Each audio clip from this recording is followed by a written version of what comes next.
Good afternoon to all of you. देखिए बच्चों, आज हम जिस टॉपिक के बारे में डिस्कस करने वाले हैं ना, एग्ज़ाम्स में 5 मार्क्स का डायरेक्ट क्वेश्चन पूछा जाता है या फिर 3 मार्क्स का सीधा क्वेश्चन। ठीक है, आज मैं करवाने जा रहा हूँ इक्वेशन ऑफ मोशन। ठीक है, तो नाइन्थ के लिए या फिजिक्स के अंदर मैं कह सकता हूँ कि मोशन की 3 इक्वेशंस होती है।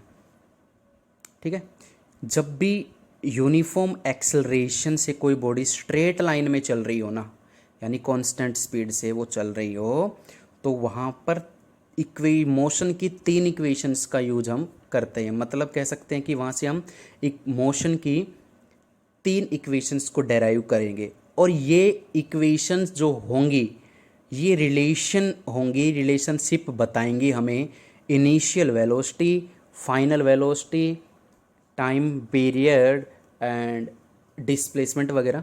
ठीक है, तो डिटेल में हम करेंगे तो क्लियर हो जाएगा आपको। तो मैं फर्स्ट इक्वेशन ऑफ मोशन आज आपको पढ़ा रहा हूँ। First equation of motion, I hope ध्यान से देखिएगा। ठीक है, चलिए। फर्स्ट इक्वेशन ऑफ मोशन क्या होती है बच्चों? v is equal to U plus A T. ये होती है आपकी फर्स्ट इक्वेशन। देखिए v क्या है यहाँ पे?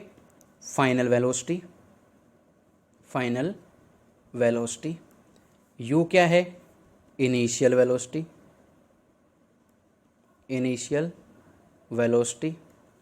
a is the acceleration and t is the time taken by body। ठीक है, तो अभी हम करते हैं इसको। मान लीजिए यहाँ पे कोई भी एक ऑब्जेक्ट है। ठीक है, क्लियर है?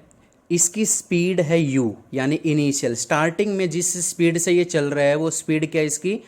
u। फोर्स लगाई हमने और कुछ समय बाद इसकी स्पीड किस में चेंज हो गई? फाइनल स्पीड, यानी इंक्रीज होने के बाद, यानी कुछ समय बाद उसकी स्पीड, यहाँ पे टाइम पीरियड मान लीजिए 0 है।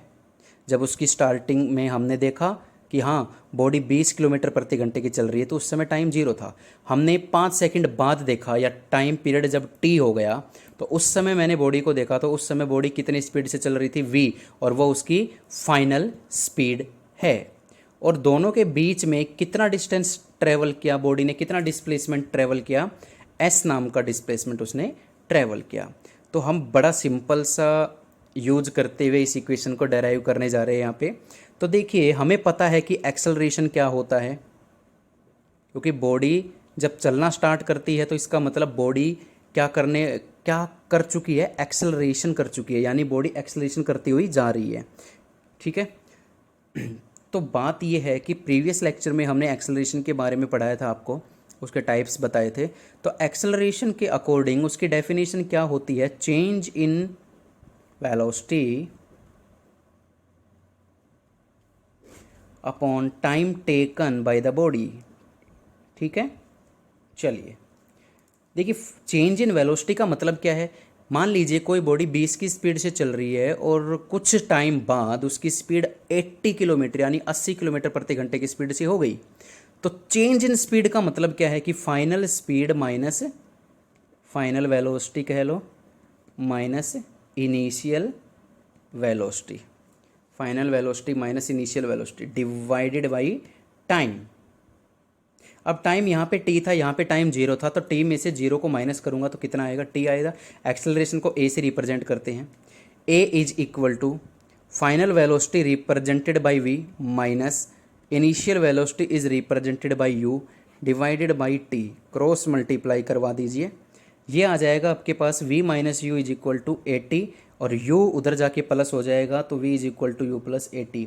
This is the derivation, this is the whole derivation of. इसी तरीके से आपको लिख के आना है, आपको पूरे मार्क्स मिलेंगे। ठीक है, क्लियर है? ठीक है, ये देखिए, ये फाइनल वेलोसिटी है, ये इनिशियल वेलोसिटी है, ये एक्सेलरेशन है, ये टाइम पीरियड है। तो this is the first equation of motion. याद रखना हमेशा, 3 मार्क्स में ये पूछा जाएगा आपसे कि प्रूव दिस, इसको प्रूव कीजिए, तो ये पूरा आपका ये प्रूफ होगा इसका। क्लियर है? आई होप क्लियर हो गया होगा ये टॉपिक आपको। ठीक है, थैंक यू।